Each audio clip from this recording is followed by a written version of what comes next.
Assalamualaikum warahmatullahi wabarakatuh. Sebelumnya perkenalkan saya Dila Rahayu, NIM 1904251 dari Departemen Ilmu Administrasi Negara, Fakultas Ilmu Sosial Universitas Negeri Padang. Baiklah, pada kesempatan kali ini saya akan mempresentasikan terkait dengan ekonomi politik pembangunan dalam teori sosialis. Sosialisme ekonomi Karl Marx dan Karl Polanyi dalam perbandingan. Pada umumnya, tujuan sosialisme dalam lingkup ekonomi adalah menciptakan pemerataan yang lebih besar dan tidak mengandalkan individu-individu atau institusi privat untuk mengelola sarana-sarana produksi. Pada umumnya, teori sosialisme murni melibatkan unsur-unsur ini yang menciptakan pemerataan. Dan walaupun konsep ekonomi umum di balik banyak gerakan ini di negara-negara seperti Cina, Yugoslavia, dan mantan Uni Soviet sudah mulai digeser seiring perkembangan waktu. Kendati pun prinsipnya pada hakikatnya masih tetap sama. Kemudian, konsep dari sosialisme ekonomi harus dilihat bukan sebagai satu konsep ideologis murni yang punya tujuan sendiri, melainkan satu gerakan etis yang menginginkan agar ekonomi menjadi alat untuk kesejahteraan dan kebaikan bersama. Dalam lingkup ini juga Polanyi bergerak dengan konsepnya tentang ekonomi yang embedded. Kekhasan dari sosialisme ekonomi Polanyi ada pada konsepnya tentang embeddedness, bahwa ekonomi harus tertanam dalam relasi sosial. Dalam kapitalisme ekonomi telah tercerabut dari relasi sosial.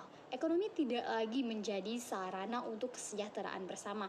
Relasi sosial tidak lagi menentukan ekonomi, melainkan ekonomi telah menentukan relasi sosial. Adapun bagi Marx, kapitalisme dicirikan oleh komodifikasi tenaga kerja yang menuntut kategori tenaga kerja diuraikan dari manusia. Dalam Marx, komodifikasi tenaga kerja melandasi teori dan keseluruhan analisis tentang tenaga kerja.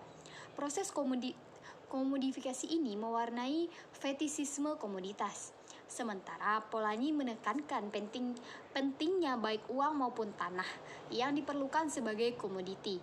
Marx memperhalus analisisnya pada tenaga kerja saja, namun ide Marx tentang alienasi atau fetisisme tidak dapat dibatasi pada tenaga kerja saja. Jika komoditi mengatur kehidupan individual, ia harus diperlakukan sebagai satu proses yang menyerap semuanya.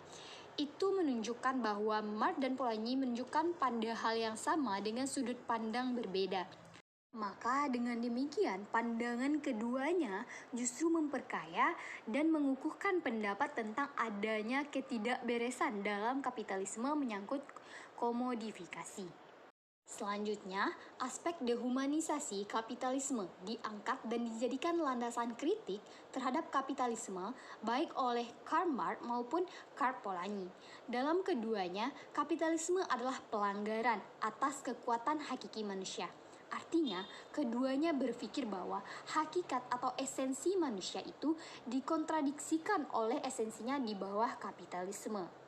Diketahui bahwasanya gerakan sosialisme ekonomi ingin mengembalikan konsep awal, walaupun tidak tanpa masalah.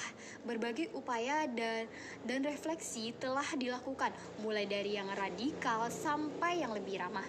Marx dan Polanyi ikut bersama dengan gerakan ini. Keduanya sama-sama menghargai manusia. Ekonomi tidak boleh mengalienasikan manusia. Ekonomi tidak boleh menciptakan diskriminasi dan penindasan. Karena itu, ekonomi harus dikembalikan pada relasi manusia, dibangun di atas dasar etika, dan berjalan di atas prinsip keadilan. Mungkin hanya itu yang dapat saya sampaikan. Apabila ada kesalahan, saya mohon maaf. Sekian dan terima kasih. Assalamualaikum warahmatullahi wabarakatuh.